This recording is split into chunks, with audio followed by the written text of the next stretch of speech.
Assalamualaikum.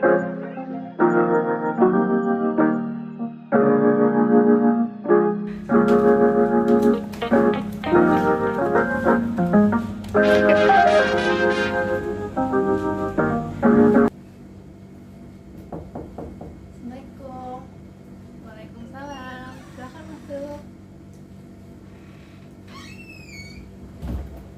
Silakan duduk.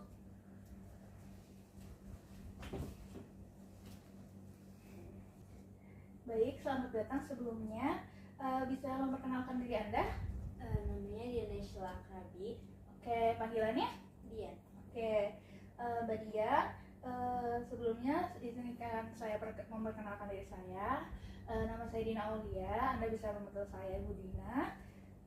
Bagaimana perjalanan Anda menuju ke sini? Alhamdulillah lancar, nggak ada kendala apapun. Oke, baik, alhamdulillah ya.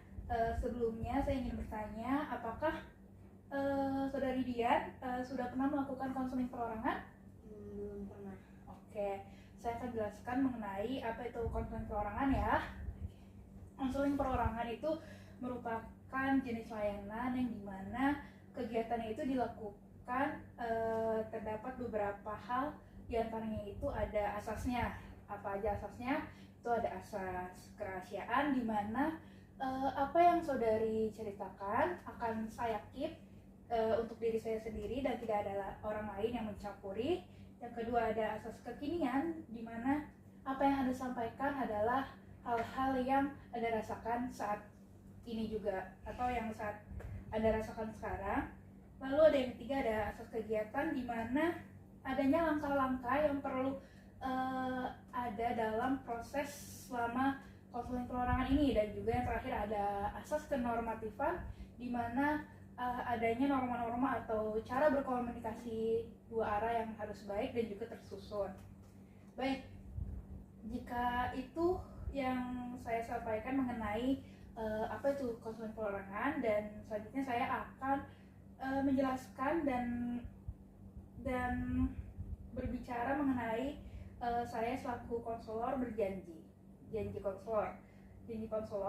Saya Dina Aulia selaku konselor dengan ini menyatakan bahwa saya sanggup dan bersedia menyimpan, memelihara, menjaga, dan merahasiakan informasi-informasi yang Anda berikan kepada saya, dan tidak ada orang lain pun yang akan mengetahuinya. Baik, apakah Anda sudah siap untuk melakukan proses konseling hari ini? Siap. Baik, bagaimana perasaan Anda hari ini? Perasaan saya bingung, terus campur aduk nih, pokoknya kayak nggak tahu apa yang harus dilakukan ke depannya.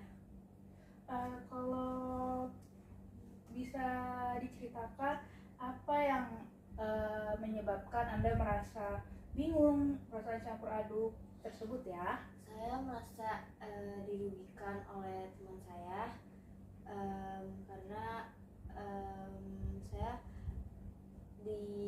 nomor saya dipakai untuk judol. Wah, itu dirugikan oleh teman sendiri ya? Anda tahu pelakunya atau Anda baru mengira-ngira atau hanya mendebak-debak saja ya? Sebenarnya saya tahu pelakunya, tapi karena saya belum mempunyai bukti-bukti yang kuat kalau dia pelakunya, saya tidak berani untuk langsung menuduh dia gitu aja. Oke, jadi Anda sebenarnya tahu tapi merasakan bingung gitu ya, bagaimana caranya. Oke, sebenarnya Anda dirugikannya itu bagaimana? Anda merasa dirugikan, bisa dijelaskan? Karena dengan dia memakai nomor saya untuk judol, itu bisa berpengaruh untuk ke keluarga saya nantinya, atau nanti saya bisa jadi fitnahan orang-orang lain kalau saya melakukan judul itu padahal saya tidak melakukan judul itu. Jadi saya merasa kayak saya dirugikan aja. Oke, jadi Anda merasa sangat dirugikan karena nomor Anda itu dipakai untuk judi online dan Anda juga tidak mengetahui dan tidak ada perizinan dari Anda. Oke, teman Anda ini teman sekelas atau di luar kelas? Teman sekelas. Kayak teman sekelas ya. Berarti hubungan cukup dekat atau hanya tahu aja? Cukup dekat. Oke, cukup dekat. Dan pada saat Anda bingung ini dan merasakan hal yang lainnya itu, sebenarnya apa yang Anda lakukan untuk mengalihkan kebingungan Anda? Saya melakukan apa ya, kayak untuk nggak memikirkan hal-hal itu. Saya lebih ke mencari kesibukan aja untuk melupakan itu sih. Oke, baik. Namun di sela-sela Anda mencari kesibukan, apakah Anda masih tetap memikirkannya? Masih. Oke, baik. Bisa diceritakan bagaimana kronologi Anda tahu dan mengapa Anda bisa tahu nomor Anda itu digunakan hal yang tidak baik tersebut? Oke, jadi sebelum pelajaran itu dia melakukan judol dan dia nanya-nanya nomor saya, kayak ini nomor saya atau bukan, dan ternyata itu benar nomor saya. Saya juga tidak tahu kalau dia itu beneran memakai nomor saya atau tidak, atau hanya bikin saya takut aja. Jadi dari situ saya udah tahu kalau bahwa dia adalah orangnya kan. Terus dari situ saya langsung gak lama dari dia masukin nomor saya itu, beberapa hari kemudian saya langsung di chat sama admin dengan atas nama yang saya nggak kenal juga. Jadi saya nggak bisa mengetahui apakah dia benar melakukan itu atau bukan.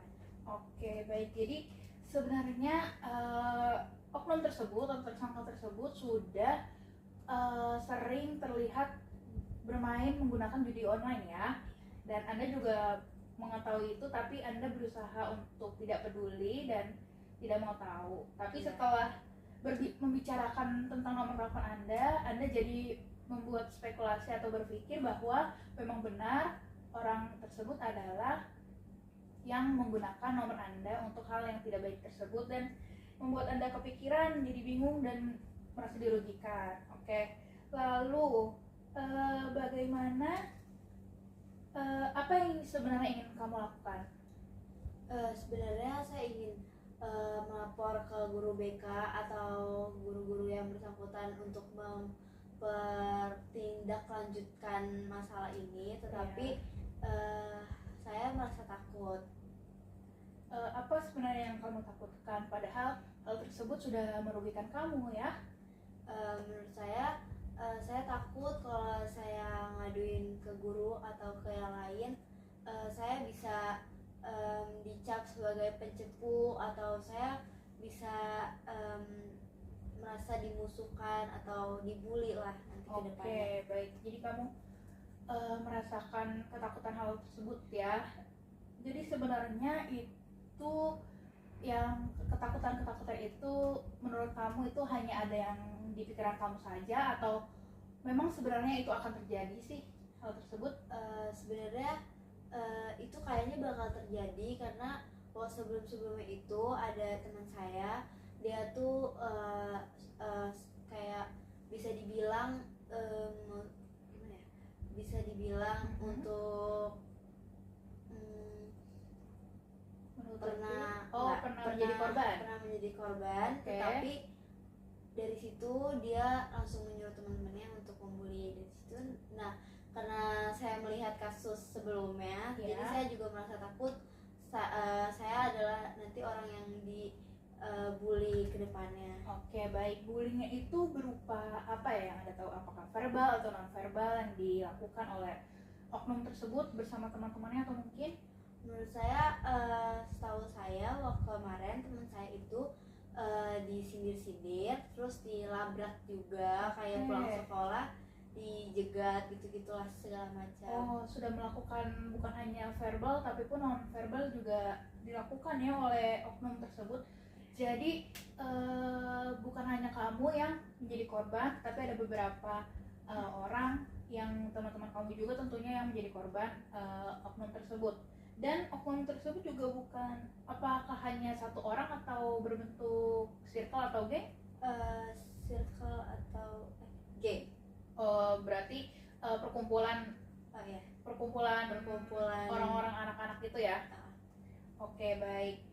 Di sini kamu juga tadi bilang takut dibully atau dilabrak atau semacamnya karena sudah pernah melihat teman kamu yang diperlakukan seperti itu karena berusaha untuk membela dirinya dengan mengadukan ya.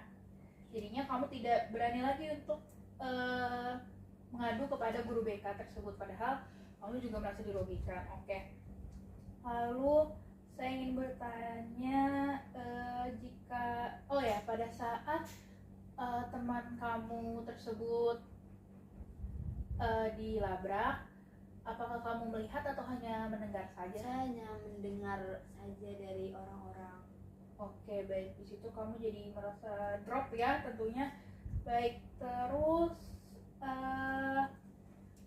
apakah ada omongan atau ada itikat baik dari tersangka tersebut, kayak misalnya kalian berdua ngobrol secara serius bagaimana permasalahan ini akan terselesaikan atau gimana?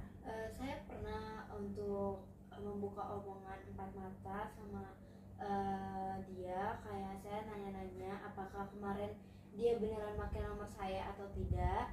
Terus dia tetap mengelak dan tidak mau jujur, kayak dia tetap beroptimis kalau dia nggak berpakai nomor saya gitu. Oke, sebelumnya kamu sudah memiliki bukti yang menggambarkan kamu dirugikan? Saya memiliki bukti-bukti chat dari admin-adminnya, dan itu tidak hanya satu nomor saja yang iniin saya, tetapi banyak. Oh, jadi sudah ada teror chat WhatsApp gitu ya, di yang admin judul itu lakukan gitu, dari adanya nomor kamu digunakan oleh pihak tersebut. Setelah kamu berbicara dengan oknum tersebut dan tidak ada itikat baik, sebenarnya apa yang ingin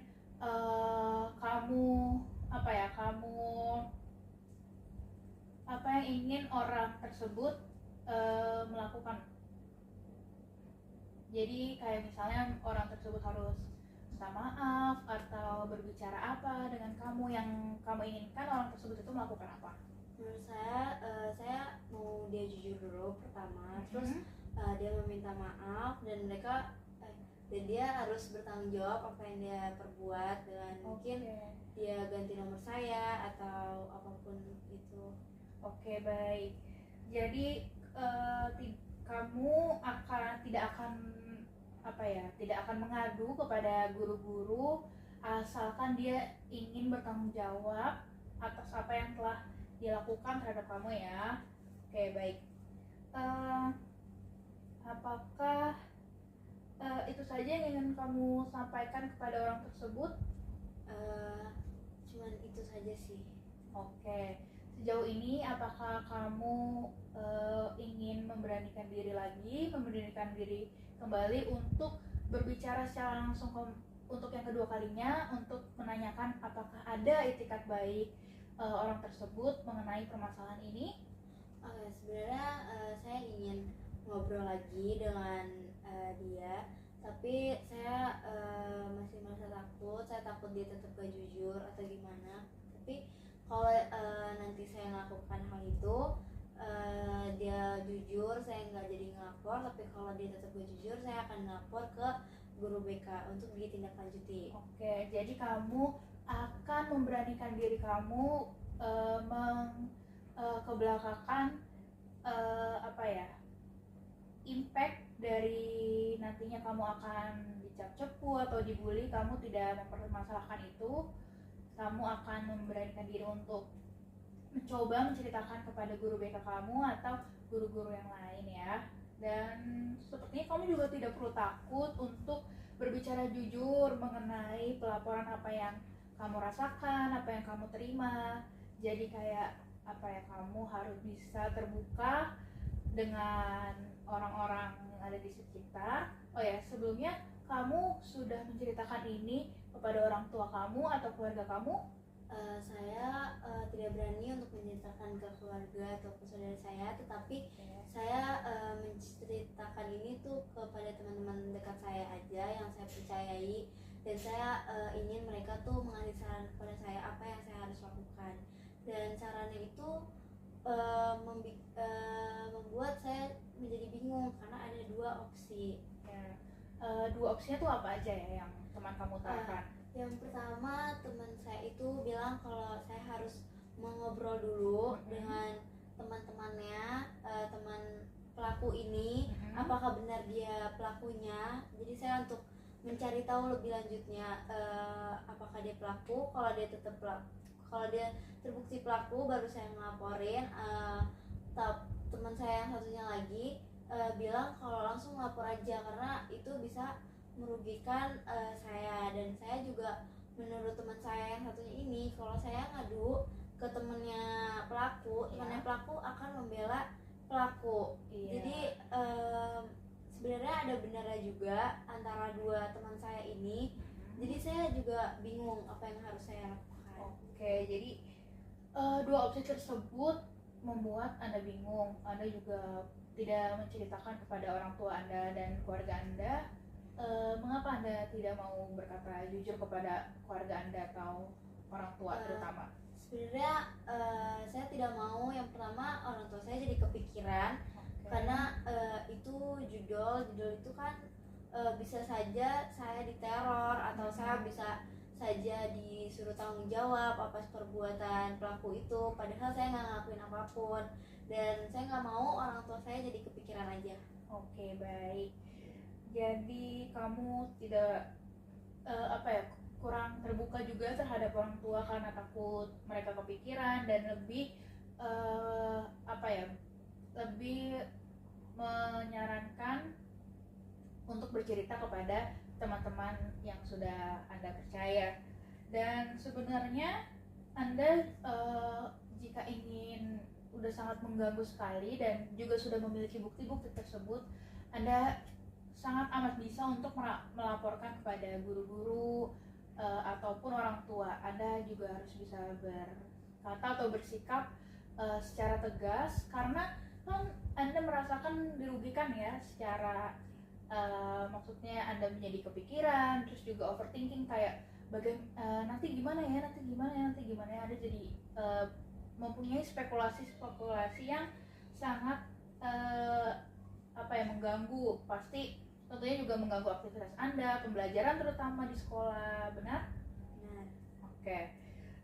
Di sini tadi Anda bilang kalau sebenarnya Anda ingin membicarakan kembali, namun Anda masih takut dia tidak jujur dan membuat Anda mungkin kecewa karena dia tidak jujur. Oke. Di sini saya ingin memberikan kesempatan Anda yang ada yang namanya kursi kosong, di mana Anda membayangkan orang tersebut duduk di depan Anda untuk berbicara secara empat mata. Bagaimana Anda yang ingin Anda sampaikan. Jadi Anda membayangkan orang tersebut, bagaimana rupanya, bagaimana bentuk tubuhnya, bagaimana pakaiannya. Pokoknya Anda benar-benar membayangkan orang tersebut duduk di depan Anda dan membicarakan apa yang Anda ingin sampaikan kepada orang tersebut. Jadi anggap saya tidak ada, saya akan di sebelah Anda, tapi Anda akan menganggap saya tidak ada, dan Anda dipersilakan untuk mengutarakan apa yang Anda sampaikan. Ya, silakan. Ada yang mau gue omongin. Sekarang lu jujur aja sama gue, kalau lu tuh yang pakai nomor gue untuk judol. Sebenarnya kalau lu jujur juga itu lu nggak apa-apa, lu dengan lu minta maaf, lu melakukan lu tanggung jawab semuanya. Tapi kalau lu tetap gak mau jujur sama gue bakal ngaduin itu ke guru-guru BK untuk ditindaklanjutin nanti ke depannya. Dan menurut gue lu tinggal milih antara dua itu aja. Baik, apakah sudah selesai? Sudah. Baik, Anda sudah melakukan yang namanya kursi kosong tadi, sudah mengekspresikan, mengutarakan apa yang Anda rasakan, apa yang Anda ingin bicarakan dengan oknum tersebut. Bagaimana perasaan Anda pada saat mengungkapkan tersebut? Saya lebih lega dan saya juga lebih bisa untuk melakukan hal kedepannya nanti bakal kayak gimana. Oke, jadi Anda sudah mengetahui bagaimana saat mengutarakannya itu Anda merasakan lega dalam hati, dalam pikiran Anda, dan juga Anda juga jadi tahu nih jadinya ingin melakukan apa ke depannya. Anda apakah sudah yakin ingin apakah Anda sudah yakin ingin membicarakan lagi, atau Anda ingin menunggu saja, atau bahkan Anda akan melakukan pelaporan? Saya yakin untuk mengobrol dulu dengan yang bersangkutan untuk dia jujur atau tidak. Tapi kalau dia tetap tidak, saya akan melapor itu ke guru yang bersangkutan. Oke, baik, sudah bagus. Anda akan melakukan hal tersebut. Keputusan Anda sudah baik dalam memutuskan apa yang akan Anda lakukan, yaitu berani untuk berbicara kembali, membicarakannya kembali terhadap oknum tersebut, dan berkomunikasi kepada guru BK untuk menindaklanjuti permasalahan tersebut. Dan juga saya akan memberikan saran juga, jika memang sudah terlewat batas, alangkah lebih baiknya Anda lebih terbuka dengan orang tua, terutama apalagi dengan keluarga. Jika memang orang tua memiliki pemikiran takut orang tua kepikiran, Anda bisa bercerita dengan saudara Anda, dan juga Anda juga akan lebih enak dalam menjalankan hari-hari karena tidak memiliki pikiran yang overthinking, bisa dibilang overthinking seperti itu ya. Lalu Anda juga sudah tadi dari awal Anda ceritakan Anda yang tadinya merasa takut, gelisah, gugup dalam menghadapi permasalahan yang Anda dirugikan oleh teman Anda.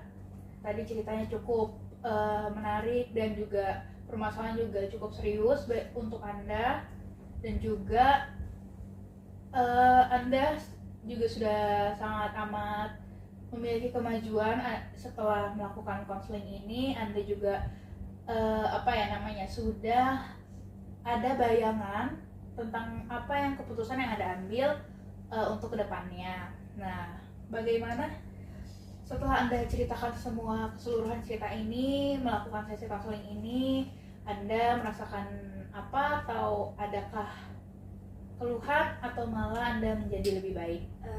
Saya menjadi lebih baik, lebih lega, dan saya sudah tidak bingung lagi harus melakukan apa. Sebelumnya saya juga mau berterima kasih sudah mau mendengar cerita saya dan mengasih saya solusi, dan bikin saya bisa tahu kedepannya saya bakal lakukan apa. Baik, sama-sama. Sebelumnya saya juga sangat berterima kasih untuk Anda bisa mempercayai saya selaku konselor untuk merahasiakan, untuk menyimpan dan menerima keluhan-keluhan yang Anda berikan kepada saya. Saya juga mengucapkan terima kasih untuk datang. Dan apakah Anda memiliki rencana untuk bertemu dengan saya kembali? Ya, saya ingin bertemu dengan Anda kembali. Oke, mungkin sekiranya untuk permasalahan ini, kemajuan mengenai permasalahan ini, atau bahkan nantinya ada masalah baru, sekitar 7 hari atau 1 minggu dari sekarang Anda bisa membuat appointment untuk konseling perorangan lagi, untuk membicarakan bagaimana kemajuannya atau bagaimana yang Anda rasakan. Baik, terima kasih saya ucapkan Anda sudah datang dan juga sudah menemui saya. Assalamualaikum warahmatullahi wabarakatuh.